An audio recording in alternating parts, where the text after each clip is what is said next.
Friends, आपका बहुत बहुत स्वागत है भी मैथमेटिक्स क्लासेस यूट्यूब चैनल पे। दोस्तों आज के इस लेक्चर में हम बात करेंगे कक्षा 12वीं के एनसीईआरटी गणित चैप्टर नंबर 3 मैट्रिक्स के एक्सरसाइज 3.2 के बेसिक कॉन्सेप्ट और एग्जांपल के बारे में बात करने वाले हैं। दोस्तों इस वीडियो को जरा ध्यान से देखें, तभी आपको एक्सरसाइज 3.2 समझ में आएगा। उससे पहले अगर आपने एक्सरसाइज 3.1 नहीं देखा, उससे रिलेटेड बेसिक वीडियो भी नहीं देखी है, तो मेरे प्लेलिस्ट में जाकर देख सकते हैं, नहीं तो उसमें उसका लिंक आई बटन पे और वीडियो क्लास में भी दे दूंगा। तो दोस्तों चलिए ज्यादा समय नहीं लेते हुए वीडियो को स्टार्ट करते हैं। उससे पहले दोस्तों अगर आप हमारे चैनल पे नए हैं तो चैनल को सब्सक्राइब कर बेल आइकन जरूर ऑन कर ले, ताकि आने वाली वीडियो नोटिफिकेशन सबसे पहले आप तक पहुंच जाए। तो दोस्तों ज्यादा देर नहीं करते हुए वीडियो को स्टार्ट करते हैं। दोस्तों यहाँ पे बता दूं कि एक्सरसाइज 3.2 से रिलेटेड जो बेसिक कॉन्सेप्ट है उसे आपको सीखना बेहद जरूरी है, तभी एक्सरसाइज 3.2 समझ में आपको आएगा। तो चलिए दोस्तों ज्यादा देर नहीं करते, यहाँ पे स्टार्ट करते हैं। दोस्तों बता दूं कि सबसे पहला जो है वो है आव्यूह का योग। योग मतलब दोस्तों होता है जोड़। अब यहाँ पे हम लोग क्या सीखेंगे कि दो आव्यूह को हम लोग कैसे जोड़ते हैं। तो दोस्तों बहुत ही सिंपल है, इसमें कुछ ज्यादा करना जरूरत नहीं पड़ता है। जैसे यहाँ पे क्वेश्चन दिया हुआ कि a बराबर इतना दिया हुआ, b बराबर इतना दिया हुआ है, और बोल रहा है कि a प्लस b याद करने के लिए। तो दोस्तों ज्यादा कुछ नहीं करना है। क्या करना है आपको कि जो जिस स्थान पे है उसको उसी स्थान से दूसरे मैट्रिक्स के साथ जोड़ देना है। चलिए यहाँ पे पहले काम करते हैं। पहले है a प्लस बी, तो पहले a का मान लिखिए। यहाँ पे दिया हुआ है √3 1 - 1 2 3 0, ये दिया हुआ है। फिर प्लस का सीन दे दीजिए। फिर यहाँ पे लिखा हुआ 2√5 1 -2 3 1/2, ये दिया हुआ है। चलिए इस दोनों जोड़ते हैं। जो जिस स्थान पे रहेगा उसको उसी के साथ जोड़ना है। तो चलिए √3 को जोड़ेंगे 2 के साथ, तो हो जाएगा √3 + 2। फिर देखो एक को जोड़ेंगे √5 के साथ, हो जाएगा 1 + √5। फिर -1 को जोड़ेंगे +1 के साथ, तो हो जाएगा दोस्तों यहाँ पे -1 अब +1 हो जाएगा कट के यहाँ पे 0।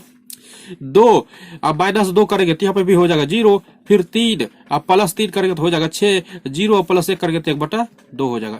दोस्तों ये फाइनल आपका आंसर हो गया। इसी तरह दोस्तों अगर घटा की बात करें, अवयव का घटा के बारे में, चलिए इसी क्वेश्चन को घटाते हैं। तो ये भी बहुत ही सिंपल है दोस्तों। इसको घटाना कैसे होता है जरा देखिए ध्यान से कि यहाँ पे a बराबर मान दिया हुआ है √3 1 - 1 2 3 0। फिर दिया हुआ घटा, फिर दिया हुआ यहाँ पे 2√5 1 - 2 3 1/2। चलिए इसको घटाना होता है तो घटाइए इसको। तो देखिए यहाँ पे जैसे 3 में 2 घटाएंगे, तो 3 में 2 घटाएंगे तो इसको लिख सकते हैं 3 √3 घटा 2। 1 में जैसे √5 घटाएंगे तो लिख सकते हैं 1 घटा √5। -1 में -1 घटाएंगे तो हो जाएगा दोस्तों -2। 2 में अब माइनस यहाँ पे देख रहे हैं दोस्तों, माइनस प्लस हो जाएगा तो 2 + 2 यहाँ पे हो जाएगा 4। 3 -3 करेंगे तो हो जाएगा 0, और 0 में -1 करके तो 1/2 हो जाएगा। ये हो गया आपका फाइनल आंसर। तो यहाँ पे दोस्तों 2 मैट्रिक्स का जोड़ और 2 मैट्रिक्स का घटा भी आप सीख गए हैं। तो अब हम चलिए आगे बढ़ते हैं, तो तीसरे पॉइंट्स पे बढ़ते हैं। तीसरा जो पॉइंट है दोस्तों यहाँ पे है कि किसी आव्यूह को ऋणात्मक से गुना करना।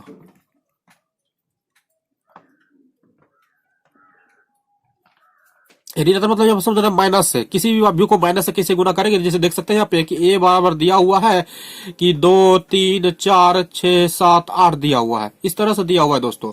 तो इसे बोल रहा है कि -a बोल रहा है ज्ञात करने के लिए। तो करना क्या पड़ेगा आपको, कुछ भी नहीं करना है। यहाँ पे क्या करना है कि इस मैट्रिक्स के आगे में माइनस लगा देना और इस मैट्रिक्स को लिख देना 2 3 4 6 7 8 इस तरह से। तो दोस्तों देखिए कि सबके साथ ये माइनस जुड़ जाएगा, इसके साथ भी, इसके साथ भी, इसके साथ भी। तो चलिए जोड़ दीजिए, तो हो जाएगा -2 -3 4 -4 -6 -7 -8। इस तरह से दोस्तों आप कर सकते हैं। दूसरा एग्जांपल हम लेते हैं। जैसे यहाँ पे माइनस को इस एग्जांपल के साथ गुना कर, -2 + 3 -3 2 6 5 4 -½ अगर किसी संख्या को माइनस से गुना कर रहा हो तो कुछ नहीं करना पड़ता। देखिए जहां जब माइनस हो जाएगा प्लस, तो इसका आंसर हो जाएगा +2। माइनस प्लस तो इसका आंसर हो जाएगा 3। प्लस माइनस यहाँ पे हो जाएगा माइनस, तो यहाँ पे -6, और माइनस प्लस यहाँ पे -3 -4, और माइनस प्लस यहाँ पे हो जाएगा 1/2। तो ये आंसर आपका हो गया। इस तरह से आप गुना कर सकते हैं। इसके अलावा दोस्तों चलिए आप सीखते हैं कि किसी आदिश राशि से गुना करना कैसे सीखते हैं। तो चौथा नंबर जो पे पॉइंट हो जाता है दोस्तों यहाँ पे कि अवयव को किसी आदिश से गुना करना। तो आदिश मतलब यहाँ पे दोस्तों ये हुआ कि 2 या 3 4 किसी से भी गुना कर सकते हैं। जैसे यहाँ पे लिखा हुआ है 2a, तो हम दोस्तों एक यहाँ पे जो एग्जांपल है दोस्तों, एक यहाँ पे हम ये वाला एग्जांपल ले लेते हैं समझने के लिए। तो यहाँ पे लिखा 2 इंटू एक यहाँ पे जगह पे ये एग्जांपल ले लेते हैं, √3 1 माइनस 1 2 3 0। तो देखिए यहाँ पे 2 है ना, तो सब में 2 से गुना करना पड़ेगा, सब में करना पड़ेगा 2 से गुना। तो चलिए यहाँ पे कीजिए तो हो जाएगा 2√3, 2 गुना 1 तो 2, 2 गुना माइनस 2, 2 दूनी 4, 2 तिया 6 और 0। इस तरह से आप किसी भी आदि संख्या को इस तरह से गुना कर सकते हैं। तो दोस्तों ये सीखना बेहद आपको जरूरी था। चलिए आप सीखते हैं आप लोग यहाँ पे भाग।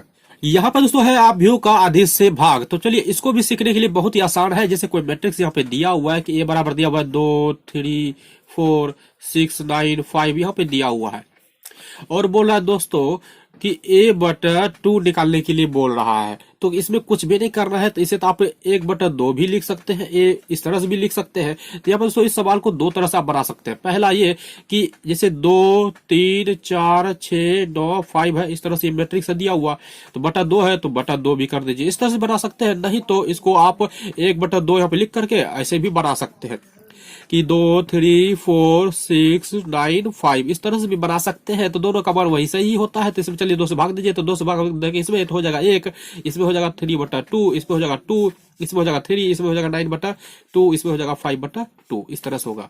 इसे भी यहाँ पे अगर भाग देंगे तो वही वैल्यू आएगा, करके देख सकते हैं। इस तरह से आप दोस्तों आव्यूह का भाग भी सीख गए। तो आव्यूह का गुना जोड़ घटा भाग सीख गए। तो चलिए अब यहाँ पे हम क्या करते हैं कि एक साथ बहुत सारे संख्या को जोड़ करके देखते हैं। तो दोस्तों यहाँ पे इस क्वेश्चन को समझने के लिए हम क्या किए कि एक एग्जांपल ले लिए, ए बराबर इतना और बी बराबर इतना मैट्रिक्स ले लिया। यहाँ पे क्वेश्चन दिया हुआ है 2a + 3b या माइनस दिया हुआ है यहाँ पे 2i। तो दोस्तों हमने i के बारे में पहले ही बेसिक वीडियो में बता रखा कि अगर i दिया हुआ है तो देख लेना है कि पहले मैट्रिक्स कितना बाय कितना का दिया हुआ है। यहाँ पे दिया हुआ है मैट्रिक्स 2/2 का, तो हमको i का भी मान निकालना है 2/2 का। तो हम बताए थे कि i का मान आइडेंटिटी मैट्रिक्स होता है, तो इसका मतलब 2/2 का इसमें मैट्रिक्स बनाएंगे तो हो जाएगा 1 0 0 1, ये हो जाएगा। चलिए हम इस तरह से काम करना शुरू कर देते हैं। तो हो जाएगा 2 इंटू ए का मान कितना है यहाँ पे 3 4 6 9 ये है, प्लस है 3 इंटू ए बी का मान कितना है 2 6 5 2 देख सकते हैं, और माइनस है -2 इंटू आई का मान यहाँ पे निकाल लिया हम लोग 1 0 0 1। चलिए इसका सोल्यूशन कीजिए तो हो जाएगा यहाँ पे दोस्तों 3 दूनी 6, 4 दूनी 8, 6 दूनी 12, 9 दूनी 18 हो जाएगा। इसी तरह दोस्तों देख सकते हैं आप इसको भी करेंगे तो 6 हो जाएगा, यहाँ पे 18 हो जाएगा, और यहाँ पे 15 हो जाएगा, यहाँ पे 6 हो जाएगा। इसी तरह दोस्तों यहाँ पे इसको देखेंगे तो 2 0 0 2 ये हो जाएगा। चलिए पहले इस दोनों को जोड़िए, उसके बाद घटाते हैं। तो यहाँ पे जैसे जोड़ेंगे दोस्तों तो यहाँ पे देखिए 6 हो जाएगा, यहाँ पे 12, 8 और 18 हो जाएगा, यहाँ पे 8 8 16, तो यहाँ पे हो जाएगा 26, 12 और 15 जोड़ेंगे तो हो जाएगा यहाँ पे दोस्तों 27, और 18 6 जोड़ेंगे तो 8 6 24 हो जाएगा यहाँ पे। इसी तरह दोस्तों यहाँ पे देख सकते हैं कि इसको भी तो घटाना होता है ना, 2 0 0 2। चलिए इसको भी इसमें घटाइए। तो जैसे 12 में ये 2 घटाएंगे तो हो जाएगा यहाँ पे 10, 26 में 0 घटाएंगे तो 26, और 27 में 0 घटाएंगे तो 27, और 24 में 2 घटाएंगे तो यहाँ पे हो जाएगा 22। इस तरह से ये आपका फाइनल आंसर हो गया। तो इस तरह से आप घटा करके निकाल सकते हैं। तो दोस्तों ये था बेसिक कॉन्सेप्ट, कुछ बेसिक जानकारी जो कि आपको समझना बेहद जरूरी था। इसके साथ ही दोस्तों तभी आपका जो है एक्सरसाइज 3.2 समझ में आएगा और वो भी सवाल उसमें पूरी तरह से बन जाएगा। तो दोस्तों हम लोग मिलते हैं अगले वीडियो में एक्सरसाइज 3.2 के साथ, ऑल सॉल्यूशन के साथ। तब तक के लिए दोस्तों अगर ये वीडियो पसंद आए तो वीडियो को लाइक कर दे, कमेंट कर दे, शेयर करना ना भूले। दोस्तों मिलते हैं नेक्स्ट क्लास में, तब तक के लिए जय हिंद, वंदे मातरम।